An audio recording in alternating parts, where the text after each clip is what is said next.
Praise lord. ఈరోజు మన ఆశీర్వాదం కొరకై దేవుని వాక్యం సామెతల గ్రంథము 13వ అధ్యాయము 9వ వచనం. నీతిమంతుల వెలుగు తేజరిల్లును. ప్రభు అయినటువంటి యేసుక్రీస్తు వారి యొక్క రక్తము చేత కడగబడినటువంటి ప్రతి బిడ్డను కూడా నీతిమంతులుగా తీరుస్తూ ఉన్నారు. ఆ నీతిమంతుడి వెలుగు తేజరిల్లుతుందని వాక్యం అంటుంది.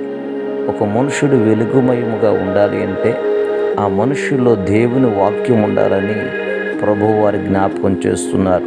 అందుకే దావీదు మహారాజు మాట్లాడుతుంటారు, నీ వాక్యము నా పాదములకు దీపము, నా త్రోవకు వెలుగై ఉన్నది అని దావీదు మహారాజు మాట్లాడుకుంటున్నారు. ఒక మనుషుడు వెలుగుమయముగా మార్చబడాలి అంటే దానికి మూలము దేవుని వాక్యం మాత్రమే. ఎవరి జీవితాల్లో దేవుని వాక్యం ఉంటుందో, ఎవరు వాక్యాన్ని బట్టి నడిపించబడుతూ ఉంటారో ఆ నడిపించబడిన ప్రతి బిడ్డలు కూడా దేవుని కుమారులు అనబడతారని వాక్యము సెలవిస్తుంది. కాబట్టి ప్రియ దేవుని బిడ్డలారా, ఈ రోజున నీవును, నీ కుటుంబాలను, నీ పరిస్థితులన్నీ కూడా వెలుగుమయముగా మార్చబడాలంటే అవి వాక్యము ద్వారానే పుట్టుతూ రావాలి. ఆ వాక్యము నెరవేరుస్తూ రావాలి.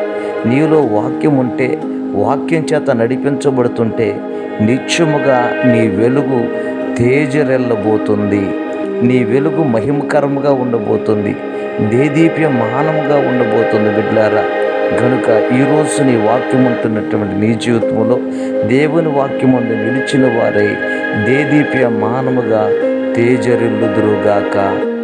ఆమేన్.